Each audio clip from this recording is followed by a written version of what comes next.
নমস্কাৰ পুনৰ স্বাগতম জনাইছোঁ নিউজ এইচএম অসমীয়া ইউটিউব চেনেলটিলৈ।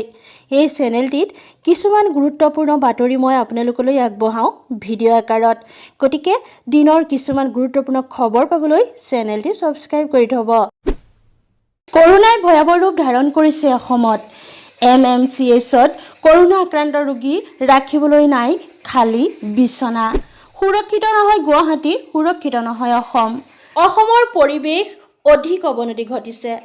পুনৰ 63গৰাকী লোকৰ দেহত কৰোনা ধৰা পৰিছে। আজি 23 মে' সন্ধিয়া 8 বজালৈকে।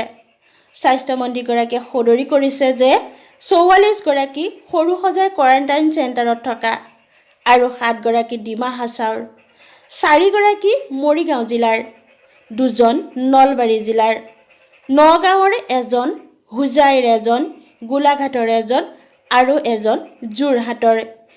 লৈ সৰ্বমুঠ 329গৰাকীলৈ বৃদ্ধি পালে কৰোনা ৰোগী। ইয়াৰে 4জনৰ মৃত্যু ঘটিছে।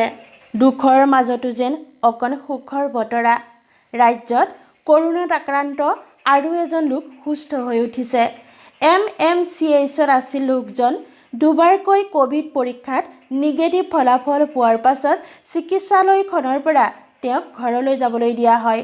সকলো চৰকাৰী নীতি নিয়ম মানিবলৈ আহ্বান জনায়।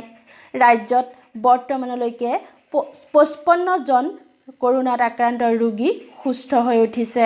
গতিকে এতিয়া অসম সুৰক্ষিত বুলি ভাবি বাহিৰত থকাখিনি ঘৰলৈ ঢাপলি মেলাৰ কোনো প্ৰয়োজনেই নাই। যি য'ত আছে তাতেই থাকক। অসমৰ অৱস্থা এতিয়া যথেষ্ট বেয়া। এই কথা অৱশেষত স্বীকাৰ কৰি ল'লে স্বাস্থ্যমন্ত্ৰী হিমন্ত বিশ্ব শৰ্মাই। কৰোনাত আক্ৰান্ত ৰোগীক ভৰ্তি কৰিবলৈ GMCHত আৰু খালী নাই বিচনা। কেৱল মহিলা ৰোগীৰ বাবে আছে 6খন বিচনা। স্বাস্থ্যমন্ত্ৰী হিমন্ত বিশ্ব শৰ্মাই ৰাজ্যখনত দ্ৰুতগতিত বৃদ্ধি পোৱা কৰোনা সংক্ৰমণৰ সন্দৰ্ভত প্ৰতিক্ৰিয়া ব্যক্ত কৰি এইদৰে মন্তব্য কৰিলে শুকুৰবাৰে নিশা। GMCHত কেৱল অতি গুৰুত্বপূৰ্ণ ৰোগীৰ বাবেহে চিকিৎসা ব্যৱস্থা কৰা হৈছে বুলি উল্লেখ কৰি মন্ত্ৰীগৰাকীয়ে কয়, 2 এদিনতে কালাপাৰাত থকা চিকিৎসালয়ত ৰোগী ভৰ্তি কৰিব পৰা যাব। সোমবাৰৰ ভিতৰত সোণাপুৰত COVID-19ৰ বাবে প্ৰস্তুত কৰা 100 কৰোনাৰ আক্ৰান্ত ৰোগীৰ বাবে ব্যৱস্থা কৰা হ'ব বুলিও তেওঁ জনায়। ইফালে মন্ত্ৰী শৰ্মাই জানিবলৈ দিয়ে যে CRPFৰ 6জনকৈ লোক আক্ৰান্ত হৈছে কৰোনাত। এই সকলো তেওঁ চিকিৎসা ব্যৱস্থাৰ কথা জানিবলৈ দিয়ে। আন ৰোগীসকলৰ বাবে চিন্তা কৰি GMCHত বেছি প্ৰেছাৰ ল'ব বিচৰা নাই বুলি কয় তেওঁ সাংবাদিকক। অসমৰ পৰিস্থিতি অধিক অৱনতি হোৱাৰ কথা ক'লে মন্ত্ৰী শৰ্মাই। সেয়েহে তেওঁ যিসকল লোক সুৰক্ষিত গুৱাহাটী বা অসম বুলি ভাবি ঘূৰি অহাৰ চিন্তা চৰ্চা কৰিছে তেওঁলোকক য'তেই আছে ত'তেই থাকিবলৈ অনুৰোধ জনায়। এইখিনিতে মন কৰিবলগীয়া যে অসমত কৰোনাত আক্ৰান্ত ৰোগীৰ সংখ্যা যোৱা 3 দিনত ভাবিব নোৱাৰা ধৰণে বৃদ্ধি পাইছে। বৰ্তমান আজিৰ দিনটোত বিশেষকৈ যোৱা শুকুৰবাৰৰ কথা কৈছোঁ। শুকুৰবাৰৰ দিনটোত 24 ঘণ্টাৰ ভিতৰত সকলোতকৈ বৃদ্ধি পাইছে কৰোনা ৰোগীৰ সংখ্যা। বৰ্তমান অসমত মুঠ কৰোনা ৰোগীৰ সংখ্যা হৈছেগৈ 249জন। এয়া কেৱল ৰাতি 12 বজালৈকেহে। এতিয়ালৈকে আৰু কিমান ওলাব তাৰ কোনো সীমা নাই।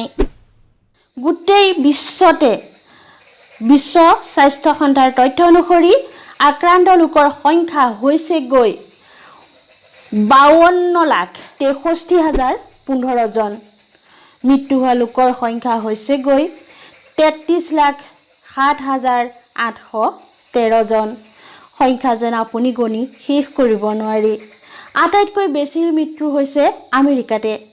আমেৰিকাত বৰ্তমানলৈকে মৃত্যু হোৱা লোকৰ সংখ্যা যেন 1 লাখ চুব আজি। যেনেকৈ এতিয়ালৈকে বাঢ়িছে তেওঁ 97,102জন বৰ্তমানলৈকে তেওঁলোকৰ মৃত্যুমুখত পৰিছে আমেৰিকাত।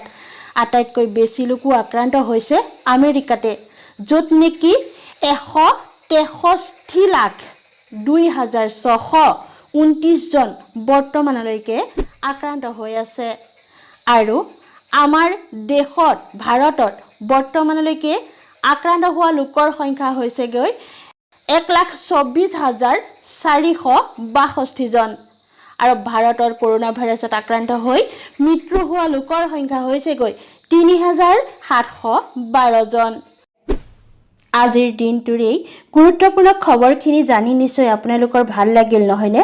যদি ভাল লাগিল দেৰি কিহৰ এটা ভিডিঅ'টিত লাইক কৰিব, শ্বেয়াৰ কৰিব যদিহে যোগ্য বুলি ভাবে। চেনেলটি সাবস্ক্ৰাইব কৰিব এনেকুৱা ভিডিঅ'বোৰ পাই থাকিবলৈ। আজিলৈ আহোঁ, নমস্কাৰ।